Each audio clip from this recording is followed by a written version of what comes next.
Hello, internet friends. My name is Bay. Welcome back to the Shadowlands Alpha First Pass First Impressions coverage here. The Week of Foul continues with the Affliction Warlock. And unlike the Demonology Warlock, but like it in the same ways that, curses are back, which I'll go over my thoughts on that in a little bit. But unlike the Demonology Warlock, where literally nothing has changed in the core rotation, Affliction has seen quite the adjustment in how you interact with your iconic spell, Unstable Affliction. And you have a new spender, and you may have even had a different other new spender, but that is currently not hooked up, no longer in the game, but there are Torghast powers that utilize it, but those are, it's gone, so you can't, there's dead Torghast, it's alpha, okay? Things are all over the place. Alpha, will gamma, whatever you want to say. Everything is subject to change. Everything is up in the air. All the things are fluctuating week by week by week.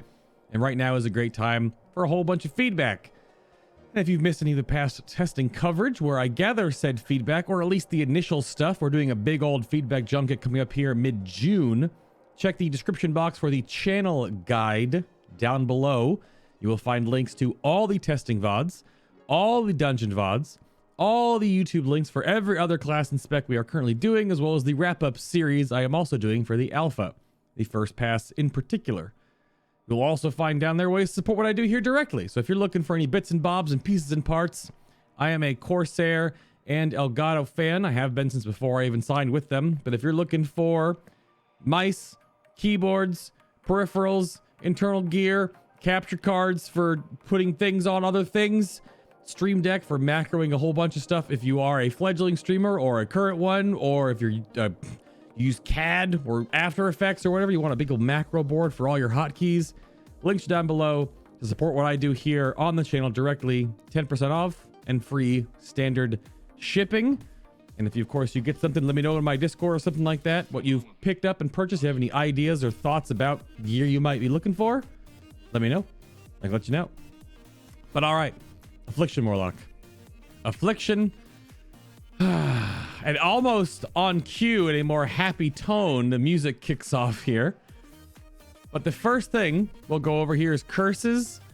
And I'm going to somewhat assume that every Warlock may, in part, watch each of these videos. So I'm not going to go over every single thing the same way each time. Weakness is going to be a 20% attack speed slow. Tongues is a 30% casting speed slow. Weakness, however, lasts for 2 minutes. It doesn't say that in the tooltip because Blizzard tooltips, I suppose. Tongues is only lasting 30 seconds. And Recklessness lasts also 2 minutes. This increases the physical damage done of the target you curse, but allows them to take 5% increased physical damage.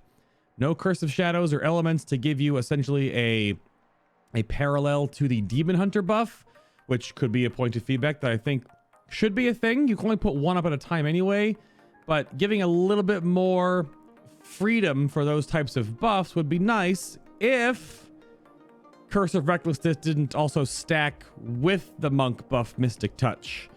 So I don't know what the point of that is, because they're 10% for physical if you have a warlock and a monk, and only 5% for casters if you have a demon hunter only. I don't know. But that is the current state of curses. Curse of Doom still exists. Ready? Go.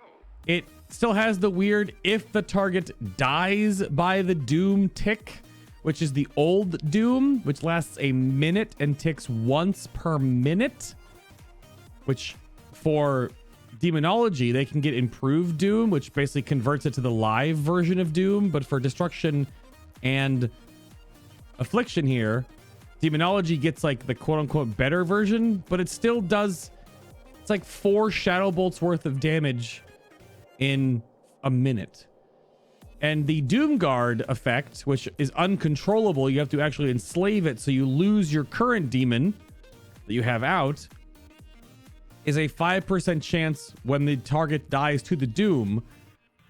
But I've been told that doesn't even work, and hasn't worked since Legion. If you're a warlock out there that has ever gotten a Doom Guard to proc, let me know in the comments down below, because you might be a rare oddity. Because this is such a strange thing to come back across the board for a warlock and be in this It just doesn't make any sense. A lot of the Warlocks talking about today, just remove it. But speaking of, if you also check down in the description box, there is some awesome feedback information tools, both from, I called them the Dark Harvesters in the previous video description box. So it's a bunch of Warlocks from the Council of Black Harvest, or Council of Black Harvest, their Discord channel, and a bunch of prominent Warlocks in the community that have put together a amazing forum thread courtesy of Baal that goes up on the alpha forums right now. Some great read in there on all the specs for feedback, as well as another Google document that has come forth with some additional feedback, some points, some asks, some things that probably will not happen, but things that hopefully make it into the feedback cycle to get to Blizzard in some way, shape, or form, let them know what their players are feeling. But outside of curses, I was not able to do any Curse of Tongues on dungeon bosses, which has been brought to my attention. This could be because it's a white listing or black listing of how Tongues was a PvP talent first and only works on like non-crucial mobs or whatever the stance is on that. It works on players and it works on nonsense, but not elite dungeon bosses, which leads me to think that either that's correct and it won't work on bosses or raid bosses, or that's incorrect and it will eventually. But can you imagine like Jaina, Mythic Jaina, with spell queuing being adjusted because her casts are 30% slower, where you could manipulate the fact that she could cast these things slower, delaying and pushing back her other abilities. But then if you have it on her when she casts like her big old channel AoE on the boat, it would be 30% longer, giving you more time to get out.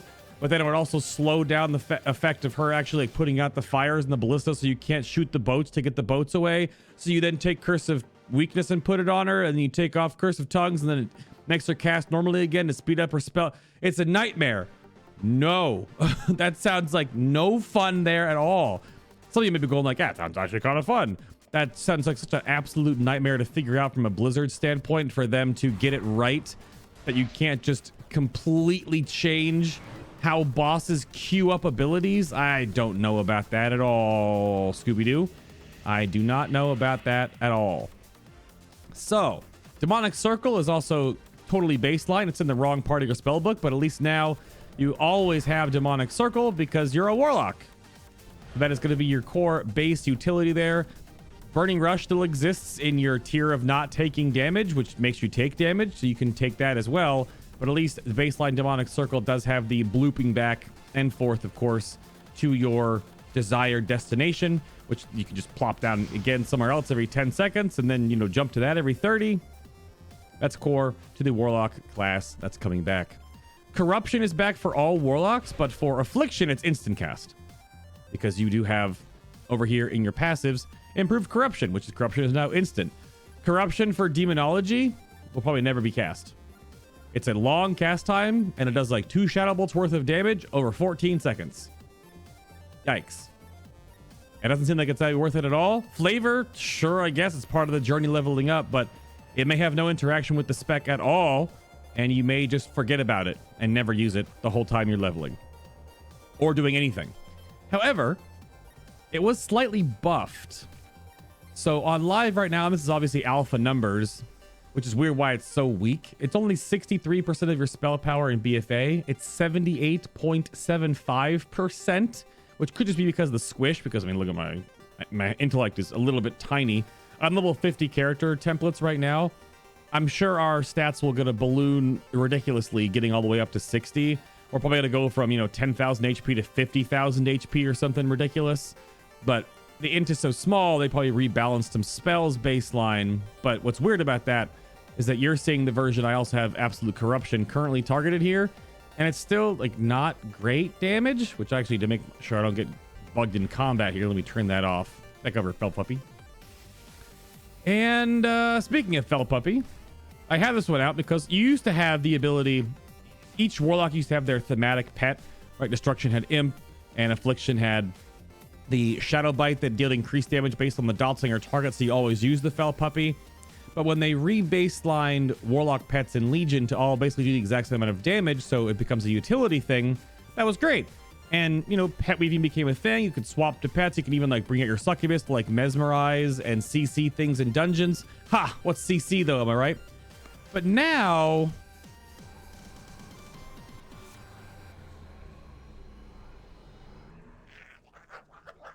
hold on. So, the days of pet weaving are probably dead if this goes live. I actually had my Felguard out on my Demonology Warlock. If you watch the footage, I stand there in the dungeon in a boss fight and resummon a 6-second resummon of my Felguard, and it felt awful. I think it's obviously it's not a think, it's a PvP nerf, because killing a hunter or a warlock pet in PvP means nothing. They just resummon it and it's back.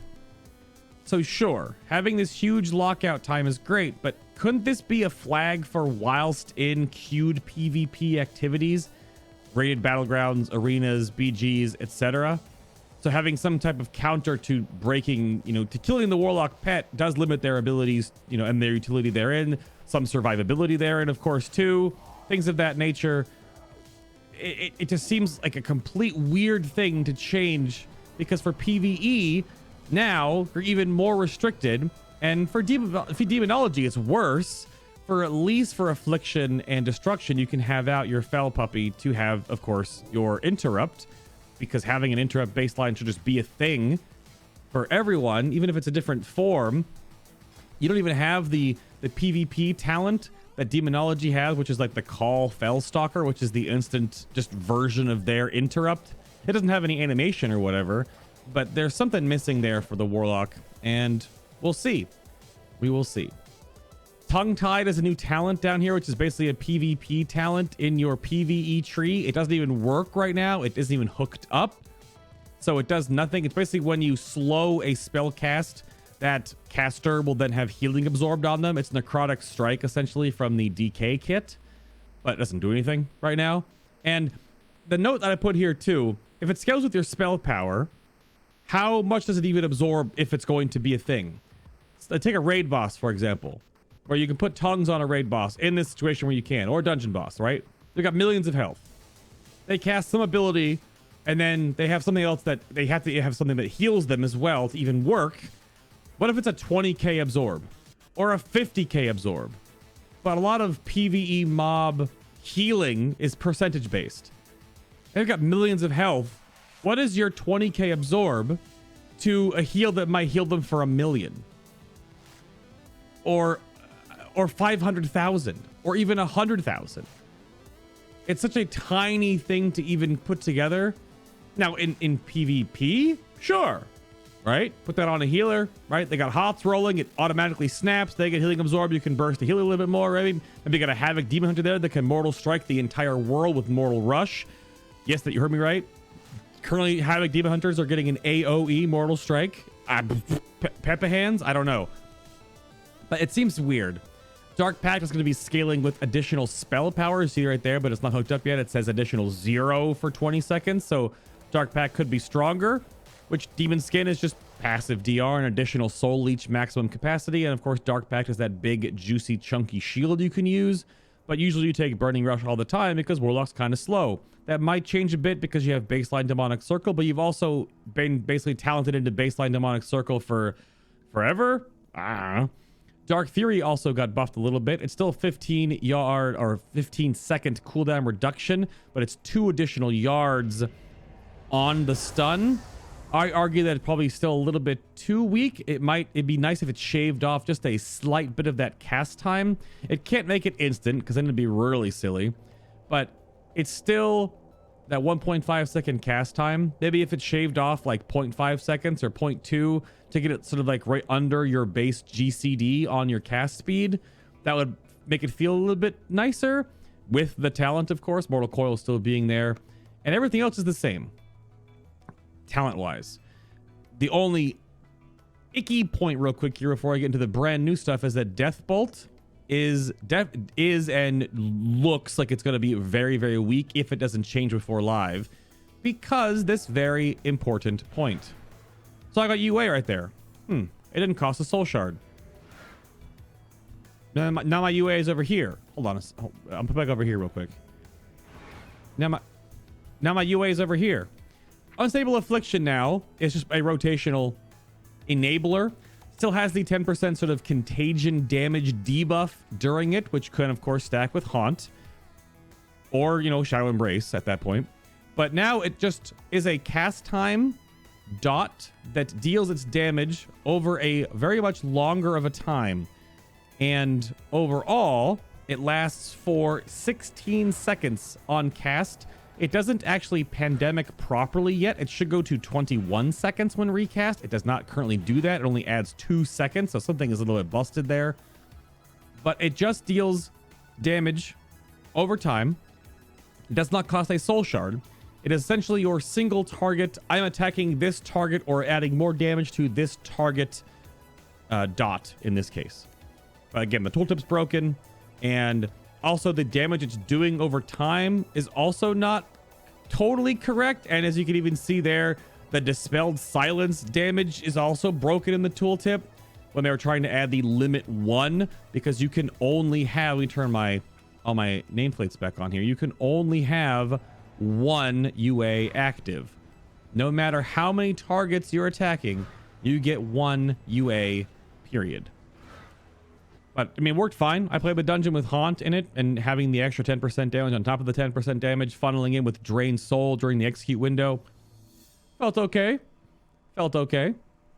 Nightfall hasn't changed yet. A good suggestion that I've heard for Nightfall is that it actually makes Seed of Corruption's cast time instant as well, because Sow the Seeds, as we go over some of the updated things, Sow the Seeds is actually going to be 2 additional nearby enemies. Currently does not do that. It only adds +1. If this goes back to +3, that could be neat. However, your biggest new change, as you see down there, is called Malefic Rapture. This, excuse me, miss. This is a Soul Shard spender. You did have another ability that was being in the early build called Soul Rack, which was essentially potentially a 5 Soul Shard Malefic Grasp that drained your current target for a heavy amount of single target damage. Now all you have is Malefic Rapture. So something has changed in the development cycle. And like I said in the opening, Malefic Grasp, I was just calling it. In this case, the Soul... I should double check on the name of this thing. Soul Rack, I believe.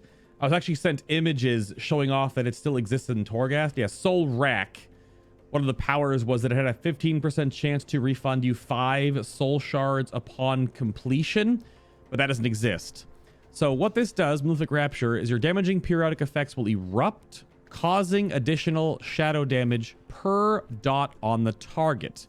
So it's just about 50-ish% of your spell power.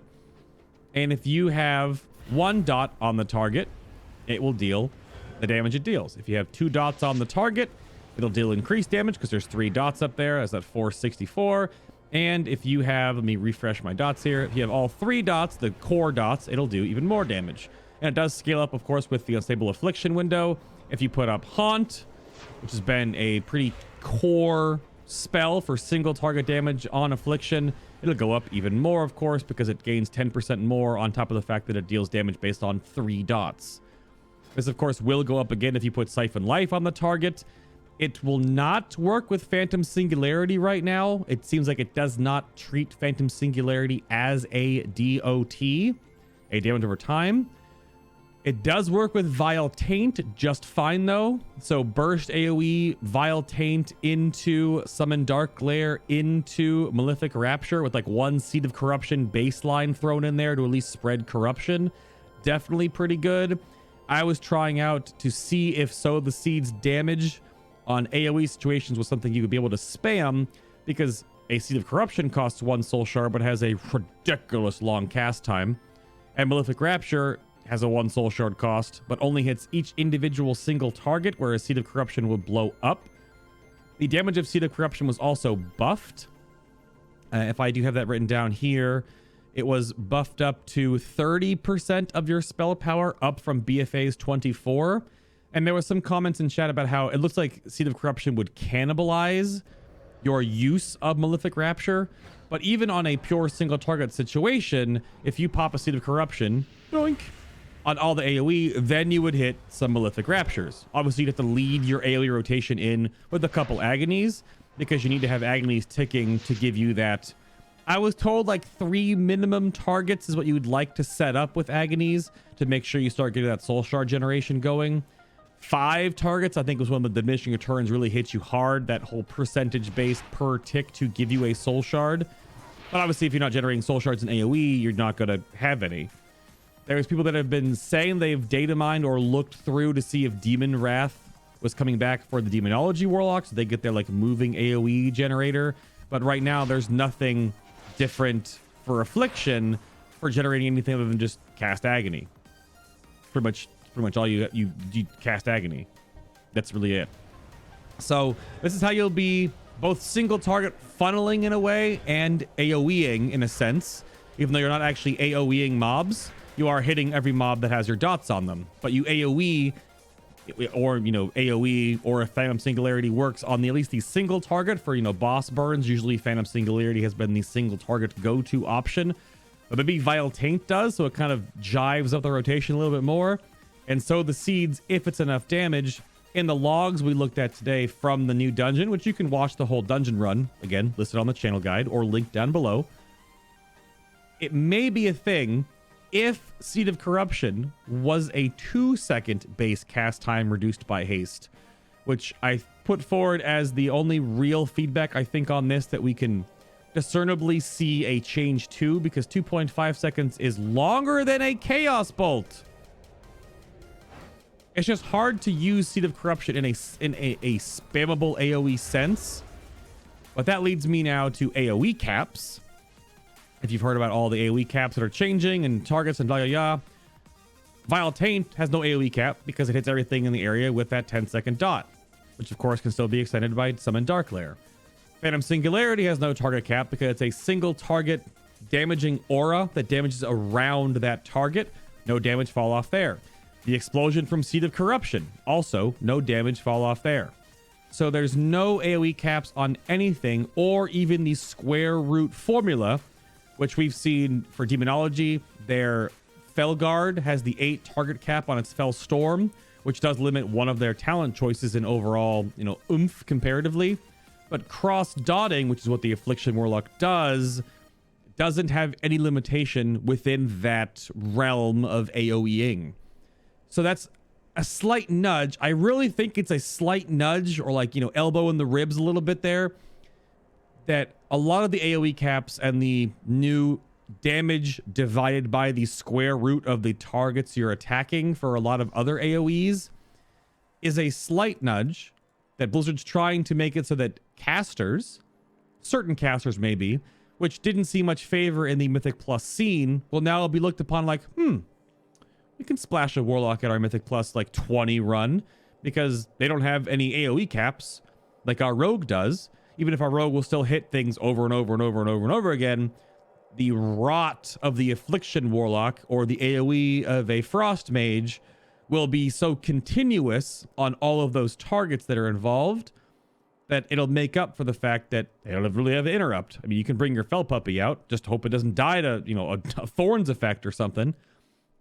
So there's something there. There's a nugget there that looks like that is the case. Or this could all change and they could make different, damage scaling components with dots hitting multiple targets, because Vile Taint and Phantom Singularity and so the Seed of Corruption could have damage fall off in AoE. But we pulled like 12 to 13 mobs in giant packs and saw nothing. So there could be an upper echelon. But pulling mobs in dungeons so far has been like packs of 3, 4, 5, 6. There isn't, pull 20 mobs, half a dungeon forehead, kite it around. There's also a lot of like really, as there is right now in BFA, some really nasty mobs that you can stun and interrupt their abilities. But it just seems like the overall pace for dungeons going forward into Shadowlands is much more of a controlled 2, 3, 4, 5 kind of dangerous mobs, and you move from pack to pack to pack. Which more on that, of course, if you want to watch all the dungeon footage and see for yourself. And they're only normal dungeons. The bosses are missing a mechanic, but I ran sort of this build here. I also ran Creeping Death tonight in the dungeon with Absolute Corruption, trying to see if, I just spammed some Seed of Corruptions with Absolute Corruption to deal 15% more damage on Corruption, and Creeping Death to make your Corruption tick faster. The Agony ticking faster with AoE was really obnoxious. I mean, it was good because it helped give me more shards a little bit quicker, but the reduction in how long Agony lasts means that you basically only had like Agony, one Seed of Corruption, maybe 1 or 2 Malefic Raptures, and then you're back to Agony on a couple of mobs. Obviously, once your Seed of Corruption explodes and you have Absolute Corruption rolling, it was fine. It was like my second highest source of damage in the run. Lots of AoE, and obviously once you cast it once on a boss, it just exists forever. But Writhing Agony now stacks to 18 stacks. You saw that there. This is a weird one. The feedback point for this one is thoughts on what if your sudden onset Azerite trait was also baseline in this one, where it kind of cut down a little bit of the stacking time because it goes 15 times on live right now, adding 3 more stacks to it, but no immediate 4-stack baseline means it takes a long time for this to stack all the way up. It takes 1 full duration. Right, Creeping Death does make it stack up a little faster, which could be fine on maybe, pure single target. But the fact that it takes a full duration essentially to get to 10, and then even to keep going beyond that to get to 18, and then to, of course, maintain it is maybe... I know obviously it has to kind of compete with Absolute Corruption because this in a way is both quality of life, but removing a button from your rotation is also kind of frowned upon in certain situations, but it works really well if you're mostly there for AoE and cleave, because Creeping Death increases the tick rate. So it isn't just like slow rot, it does kind of amplify it up a little bit. And Deathbolt again, because you don't have 5 stacks of UA, you can just slam jam into a mob while you've got Siphon Life rolling and Agony and Corruption and Haunt, that you don't get as big of a Deathbolt anymore, even if it's pure single target, but it's still a 30-second cooldown and it doesn't really do much. It could be just numbers, but it also feels like it needs something now. Why does it not just replace? Because Nightfall interacts with Shadowbolt. Drain Soul replaces Shadowbolt. Why doesn't Deathbolt replace Shadowbolt with like a short cooldown window that you rotate it as you weave your dots to deal additional damage? It's only going to work on 1 target in the first place. All of these do. Unless Nightfall had some synergy with Sow the Seeds. Maybe that could be too strong. Maybe just Sow the Seeds does that or reduces the cast time. There are all these little things because Affliction just works. It works just fine. Shadow Embrace on 2 targets with optimal play to keep both targets taking 9% more damage, because Haunt normally is your single target one. Grimoire of Sacrifice is still there. Dark Soul Misery is definitely just the go-to choice. Your Dark Glare is still fine. It's not going to feel as powerful because, again, you can't put up 4 or 5 UAs and then Dark Glare to get the extension on those UAs to tunnel a target down, because your UA already lasts a long time in the first place. So Dark Glare becomes a bit more of like an AoE-ish cooldown. Vile Taint Dark Glare is very strong, so that one might also need a bit of a tune-up. But overall, I'll double check here real quick. Yeah, Deathbolt looks like junk. Oh, and Drain Soul. I didn't even mention this because I had this and I wanted to see how it felt in the dungeon. Your current BFA version of Drain Soul is only 112.5% of your attack power, which is attack power? Spell power? Yes.